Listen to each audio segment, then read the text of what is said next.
बड़ी खबरों की, लेकिन सबसे पहले जिक्र G20 समिट से पहले धमाकेदार इंटरव्यू का। पीएम मोदी ने पहला डिजिटल इंटरव्यू moneycontrol.com को दिया। आर्थिक पहलू को लेकर सबसे ज्यादा बातें उनकी तरफ से रखी गई हैं। कुछ महत्वपूर्ण चीजें जो उनकी तरफ से कही गई, ये भी हम आपको बताएं। दुनिया में भारत की अहम भूमिका है। भारत लगातार विकास की ओर बढ़ रहा है। हम सभी देशों के हित का ध्यान रख रहे हैं, विकासशील देशों के हित में लगातार काम कर रहे हैं। पीएम ने इस बात का भी जिक्र किया कि रक्षाबंधन पर एलपीजी के दाम कम किए हैं। हमारे पास 140 करोड़ लोगों की ताकत है। G20 से भारत का सामर्थ्य भी बढ़ा है। गरीब कमजोरों की जरूरतों का ध्यान हम लगातार रख रहे हैं। देश की जनता अब जागरूक भी हो रही है। उन्होंने कहा कि 150 से ज्यादा देशों को वैक्सीन भी हमने दी। हमारे लिए देश परिवार की तरह हो चुका है। महंगाई रोकने के लिए कई सारे कदम भी उठाए हैं, आने वाले समय में भी उठाते रहेंगे। अंतिम व्यक्ति तक विकास पहुंचे, ये एक बड़ी मंशा है। ये बात उनकी तरफ से कही गई।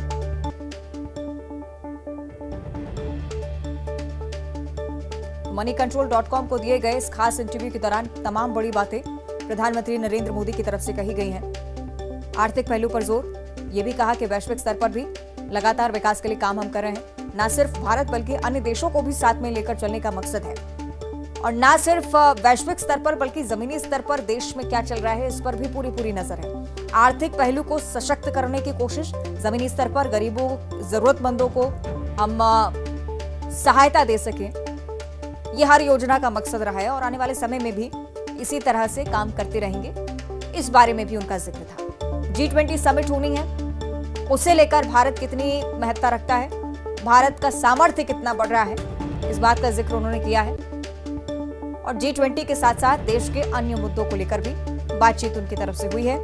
कुल मिलाकर moneycontrol.com पर प्रधानमंत्री नरेंद्र मोदी ने न सिर्फ हालात बयां किए हैं, बल्कि आने वाले समय में केंद्र सरकार की तरफ से कौन कौन सी योजनाएं हो सकती हैं जो कि गरीब हितैषी होंगी, जन हितैषी होंगी, इसका भी लगातार वो जिक्र करते आए।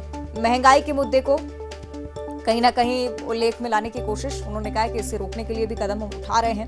कई सारे कदम बीते दिनों भी उठाए गए हैं। अंतिम व्यक्ति तक विकास पहुंच सके, ये एकमात्र मकसद भारत सरकार का है और इसी के अंतर्गत लगातार काम करते आ रहे हैं। G20 समिट से पहले प्रधानमंत्री नरेंद्र मोदी का ये पहला डिजिटल इंटरव्यू, आर्थिक पहलू पर जोर दिया, आने वाले समय में जनहितैषी योजनाओं का भी जिक्र, साथ ही साथ रक्षाबंधन के मौके पर जब एलपीजी के दाम कम किए, कितनी सहायता देशवासियों को इससे पहुंची, इस बात का भी जिक्र। 140 करोड़ लोगों के सामर्थ्य के साथ भारत लगातार वैश्विक स्तर पर भी एक नई पहचान पा रहा है, इसका भी उन्होंने उल्लेख किया है।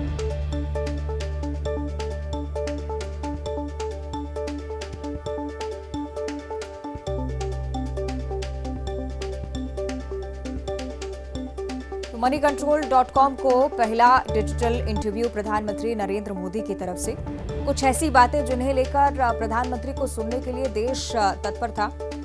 लगातार ये सोचा जा रहा था कि प्रधानमंत्री आगामी समय को लेकर क्या कुछ कह सकते हैं, G20 देशों को लेकर क्या कुछ कह सकते हैं। कुछ और महत्वपूर्ण बातें जो कि इस इंटरव्यू के दौरान उनकी तरफ से रेखांकित की गई हैं और कुछ ना कुछ ऐसी जरूर बातें जो आगामी समय के लिए जरूर हाईलाइट में आने वाली हैं। इस इंटरव्यू के जरिए आप ये समझिए कि देश की जनता को संबोधित करने का काम भी उन्होंने कर दिया है। भारत की भूमिका पर लगातार फोकस बरत रहे हैं। केंद्र सरकार की तरफ से इस ओर भी ध्यान दिया जा रहा है कि वैश्विक स्तर पर भारत कितना उत्तीर्ण हो सकता है, उसकी कोशिश हम लगातार कर रहे हैं। सभी देशों के हित का ध्यान रखकर काम कर रहे हैं, क्योंकि विकासशील देश है, विकसित देश बनाना है। कई ऐसी योजनाएं जिसमें अन्य देशों का भी साथ बहुत ज्यादा महत्वपूर्ण होगा, इस पर भी फोकस लगातार करते आए। न सिर्फ वैश्विक स्तर पर बल्कि जमीनी स्तर पर, गांव में, देहातों में अंतिम व्यक्ति तक विकास पहुंच सके, इसका प्रयत्न लगातार कर रहे हैं। कुछ ऐसी चीजें जिसका उदाहरण भी उन्होंने दिया है। बीते सालों जो कदम उठाए गए उसका भी जिक्र, हाल ही में रक्षाबंधन के अवसर पर एलपीजी के दाम कम किए हैं, ये भी बताया है। 140 करोड़ लोगों की ताकत है। एक तरफ जनसंख्या को लेकर जब बात होती है तब भी बहुत मुखर होकर अपनी बात रखते हैं प्रधानमंत्री, लेकिन जब देश को सामूहिक शक्ति के बारे में बताने की कहीं ना कहीं लालसा जब हो, तो 140 करोड़ लोगों के साथ ही भारत को थर्ड लार्जेस्ट इकोनॉमी बनाने का जो दावा प्रधानमंत्री की तरफ से किया जाता है, उसको भी जोर दिया गया है। G20 जिसे लेकर लगातार वो जिक्र करते ही आ रहे हैं। अलग अलग नेताओं की तरफ से भी वक्तव्य इसे लेकर सामने आ चुके हैं। G20 देशों की एक साथ बैठक अगर भारत में होती है भारत की तरफ से अगर अध्यक्षता की जाती है तो सामर्थ्य कितना बढ़ रहा है भारत का पूरे देश में, इसका अंदाजा भी आप आसानी से लगा सकते हैं।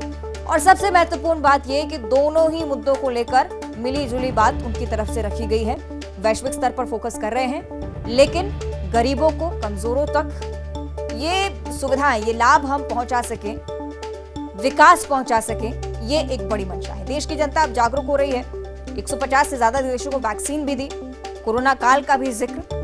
हमारे लिए देश परिवार की तरह हो चुका है। महंगाई रोकने के लिए कई कदम उठाए हैं और अंतिम व्यक्ति तक विकास पहुंचाएंगे, इसी मंशा के साथ काम भी कर रहे हैं, ये भी उनकी तरफ से कहा गया।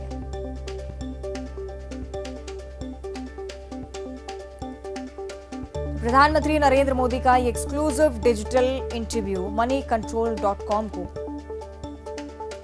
वैश्विक स्तर से लेकर जमीनी स्तर तक हर आर्थिक पहलू पर जोर डाला। न सिर्फ बीते सालों जो कदम उठाए उस पर अपनी बात रखी, बल्कि आगामी समय में क्या कुछ करने वाले हैं, इसका भी जिक्र बखूबी इस इंटरव्यू के जरिए किया। और न सिर्फ moneycontrol.com से ये बातचीत, बल्कि आप ये कह सकते हैं कि आने वाले समय में भारत के लोग भी ये जानना चाहते हैं केंद्र सरकार किस ओर अग्रसर है, आर्थिक पहलू को सशक्त बनाने के लिए क्या काम करने वाली है, इसका जिक्र भी उनकी तरफ से।